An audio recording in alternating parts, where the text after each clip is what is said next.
तो भाई फुटबॉल के लाडलो, आज हम डिस्कस करेंगे कि डैनी ओल्मो कैसे यूज़फुल है बार्सिलोना के लिए इस सीज़न और अगले 6 सीज़न। ठीक है, प्लस किंग्सली कोमन का ट्रांसफ़र कितना जायज़ है बारसा के लिए और कितना नाजायज़ है। ठीक है, पॉजिटिव नेगेटिव दोनों एस्पेक्ट हम डिस्कस करेंगे भाई इसमें।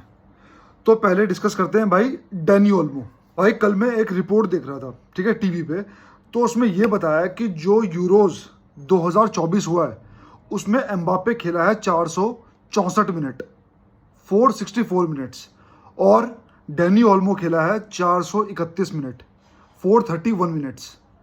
और इन सब मिनट्स में हाईएस्ट जो नंबर ऑफ टचेस थे अंडर प्रेशर वो एम्बापे ने लिए हैं 91% हाईएस्ट इन यूरोज, और नंबर 2 पे रहा है Danny Olmo with 89.5% touches in pressure, लगभग 90%, 1% कम एम्बापे से। यानी कि इस बंदे का गेम प्ले सेफ नहीं है। सेफ कैसे नहीं है? पॉजिटिव वे में, कि ये सेफ प्ले नहीं करता कि हाँ यार मेरे को ना खाली स्पेस में बॉल दे दो, मैं वहां से टच करके अपनी जान बचा लूंगा किसी और को पास देके। ये बंदा उन पोर्शंस में जाके बॉल रिसीव करता है जहां पे अटैक बनने की एक संभावना ज्यादा होती है, जहां पे अटैक में ट्रांजिशन तुरंत बनेगा मिडफील्ड से। और मैं तो शुरू से बोलता हूं, जैसे कि मड्रिड के लिए है बेलिंगम, जो कि एक तरह से बॉक्स टू बॉक्स मिडफील्डर है, जो कि एक तरह से है, और क्लच मोमेंट्स पे वो बंदा परफॉर्म भी करता है। उसी तरह डैनी ओल्मो भी बॉक्स टू बॉक्स मिडफील्डर है और क्लच मोमेंट्स पे हमेशा वो परफॉर्म करता है। जैसे बेलिंगम लॉन्ग शूट्स लेता है वैसे ही डैनी ओल्मो लॉन्ग शूट्स लेता है। यानी कि जो बेलिंगम प्ले करता है मड्रिड के लिए, मेरे हिसाब से डैनी ओल्मो प्ले करेगा बार्सिलोना के लिए इन सीजन्स में। देखो एक इंटरेस्टिंग फैक्ट है, डैनी ओल्मो लेफ्ट विंग भी खेल सकता है, राइट विंग भी खेल सकता है, फॉल्स 9 भी खेल सकता है, और मिडफील्ड में लेफ्ट इंटीरियर भी खेल सकता है, राइट इंटीरियर भी खेल सकता है।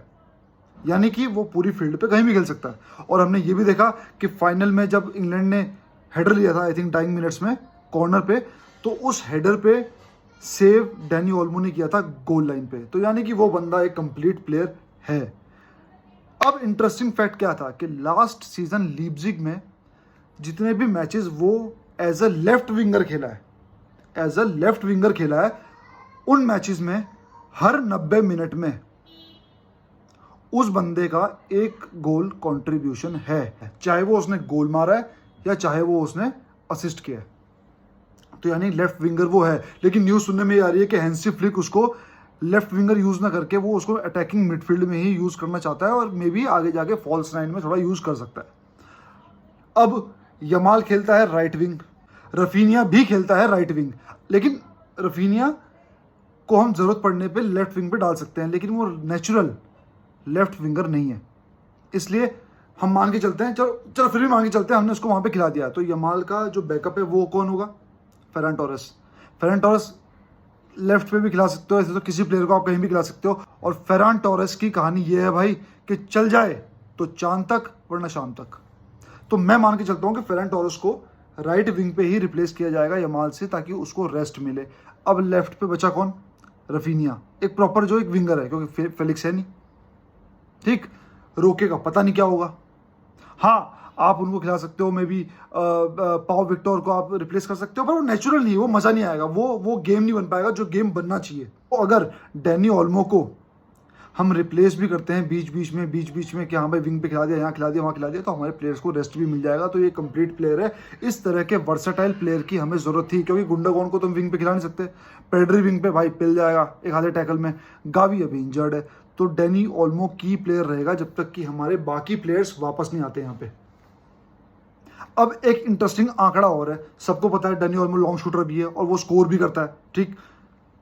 यूरो 2024 में डैनी ओल्मो सेकंड नंबर पे रहा है नंबर ऑफ शॉट्स लेने के पर 90 मिनट। नंबर 1 पे रहा है यमाल, नंबर 2 पे रहा है डैनी ओल्मो, और डैनी ओल्मो के नंबर ऑफ शॉट्स 3.1 और 3.2, यानी कि अप्रोक्सीमेटली 4 लगा लेते हैं भाई, मोटा मोटा 4 भी हटाओ, 3 शॉट्स पर गेम वो लेगा गोल के आगे से। और जिस हिसाब की क्वालिटी है उस प्लेयर की, जिस हिसाब का टैलेंट है उस प्लेयर का, जिस हिसाब से उसने परफॉर्म भी किया और गोल भी मारे हैं इन लीप्जिग एंड इन स्पेन, वो बंदा कन्वर्ट भी करेगा। तो ये सब चीजें डैनी ओल्मो देगा। इसी के साथ जो डैनी ओल्मो की ड्रिबलिंग है, देखो यार स्पीड उसकी इतनी ज्यादा नहीं है भाई, करेक्ट। अब जब वो आगे बढ़ता है तो वो लॉन्ग ड्रिबलर भी नहीं है, वो लॉन्ग ड्रिबल नहीं करता, वो करता है शॉर्ट ड्रिबल। यानी कि डी में उस बंदे के पास अगर बॉल आती है, या फिर वो अगर विंग पे भी खेलता है कभी कभी, और या फिर डी से थोड़ा सा बाहर से भी वो अगर रन्स लेता है टू स्कोर, तो शॉर्ट ड्रिबल्स उसके बहुत तगड़े हैं और शॉर्ट ड्रिबल लेके वो शूट्स अच्छे लेगा। यानी कि वो शॉर्ट ड्रिबल भी करता है, वो विंग से भी गोल निकालता है, शॉट्स भी उसके अच्छे हैं, और एक तरह से प्रेशर में वो ज़्यादा टचेस लेता है। ऐसा प्लेयर ही हमें चाहिए था जो प्रेशर में टूटे ना। देखो चाहे इनिएस्टा हो, चाहे जावी हो, ठीक है, चाहे आपका पेड्री हो, गावी को उठा देते हैं, चाहे गुंडोगॉन हो, ये सब गावी को छोड़ के प्रेशर में टूटते हैं। हमने कई बार देखा बारसा के पिछले सीजन में, बॉल निकली और गोल में कन्वर्ट हो गई पहले ही मिनट में। तो शोल्डर में ताकत नहीं है, टेक्निकल है लेकिन ताकत नहीं है, तो वो ताकत देगा डैनी ओल्मो। तो यानी कि एक पूरा वर्सेटाइल प्लेयर, एक पूरा फिजिकल प्लेयर, एक पूरा एक तरह से कंप्लीट प्लेयर जो कि फ्लिक के अंडर आके और निखरेगा, फ्लिक के अंडर आके और उभरेगा। डैनी ओल्मो को देखने के लिए बहुत एक्साइटेड हूँ, और सुनने में आया कि भाई जिस दिन बारसा का गैम्पर ट्रॉफी का मैच होगा उसी दिन डैनी ओल्मो को प्रेजेंट करेंगे क्राउड के बीच में, ताकि एक एटमॉस्फेयर बना रहे, एक उमहा बना रहे। उमहा मतलब एक्साइटमेंट। अब बात करते हैं भाई किंग्सली कोमन की। न्यूज आई कि किंग्सली कोमन का ट्रांसफर न्यूज चल रही है बारसा के साथ कि हाँ, अगर निको विलियम्स नहीं आता है तो किंग्सली कोमन को हम ला सकते हैं। हमें पता है किंग्सली कोमन जो है वो बंदा इंजरी प्रोन है, वो इंजर्ड होता है, लेकिन कैच यहाँ पे उस बंदे की मैं एज चेक कर रहा था, आई थिंक 28 साल की एज है उसकी, 28 साल की एज, यानी कि काफ़ी फुटबॉल उसमें बाकी है। और जिस हिसाब से फ्लिक की चीज़ें हैं, जिस हिसाब से फ्लिक फिजिकल ट्रेनिंग करवाता है, अगली वीडियो में मैं बनाऊंगा इस चीज़ के बारे में कि फ्लिक ने 4-5 तरीके ऐसे कौन से बनाए हैं जहाँ पे इंजरी कम हो, जहाँ पे प्लेयर्स की एक तरह से ना ट्यूनिंग आपस में बढ़े, तो वो अगली वीडियो में हम डिस्कस करेंगे। तो यानी कि अगर फ्लिक कोमान को करता है ट्रेन और वो बंदा फिजिकली निखर के आता है, इंजरी उसकी कम होती है, बुराई क्या है भाई, बुराई क्या है। आई नो निको विलियम्स नया है, लेकिन भाई कोमान एक एक्सपीरियंस प्लेयर भी है, मुझे इसमें कोई बुराई लगती नहीं है, क्योंकि कोमान को आपने खेलते हुए भी देखा है, कोमान को मैंने खेलते हुए भी देखा है। स्पीड है, सब कुछ है भाई, क्लास है, शूट्स है, एवरीथिंग।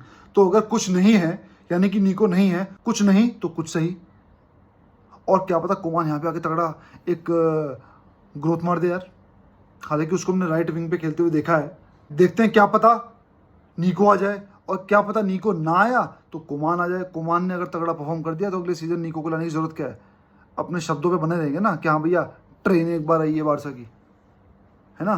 तो भाई अगले वीडियो में डिस्कस करेंगे फ्लिक के बारे में, उसके मेथड्स के बारे में, और वो कैसे टीम में ट्यूनिंग और फिजिकल फिटनेस के लिए रूल्स बना रहा है और उनको फॉलो करवा रहा है। तब तक के लिए विस्कल बारसा।